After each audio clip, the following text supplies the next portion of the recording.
Car companies love being secretive about new models, but today we're getting something very special, an insight into one of these top secret development cars, and not just any car, but under all that cladding is an all-new Holden. And a very important Holden at that. It's the all-new Holden Commodore, not due on sale in Australia until 2018. But we're starting to learn the secrets of what is arguably Holden's most controversial and important new model.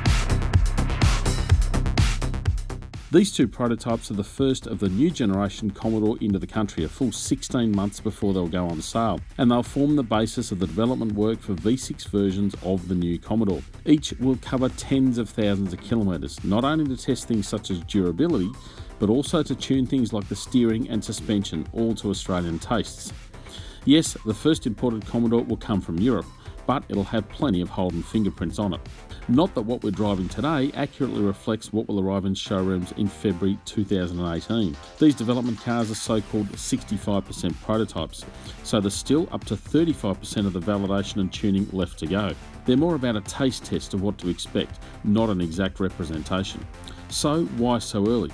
Well, it is a huge story to tell. This is arguably the biggest change to any Holden large car since the company started producing cars in 1948.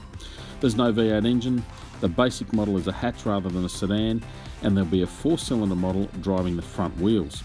All the sorts of things few could have ever expected a Holden Commodore to become. That's because it is more than just a Commodore. It will be a product of Germany, built in a factory of General Motors' European brand Opel. So, while it will be called a Holden in Australia, the 2018 Commodore will be an Opel insignia in Europe. It is truly a global Commodore, right down to the fact it won't be built in Australia. No surprises then that most of the design and testing and engineering was done in Europe. But Australia is also playing a key role, particularly with the V6 versions that'll be the performance heroes. And they will also be the closest thing we've got to today's Commodore. So what's it like to drive? Well, in true Commodore style, it's comfortable and confident. These prototypes are running on 18-inch Continental tyres and there's plenty of grip.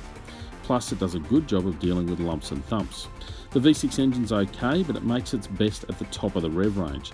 In some ways, the 4-cylinder models could be the more interesting ones, because they'll actually have more low-down torque, making them feel more powerful in some situations. Still, the V6 is helped by a great 9-speed automatic.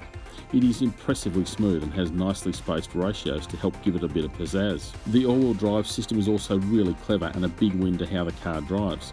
It cleverly preempts where to send drive, making for great traction when punching off the line.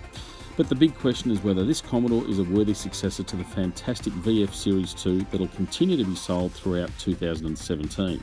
Now that's a trickier one, and it'll depend largely on your definition of a Commodore. If it's comfortable large car motoring, then it's probably a yes. But if you're expecting the big performance Commodores have become known for, you might be a tad disappointed.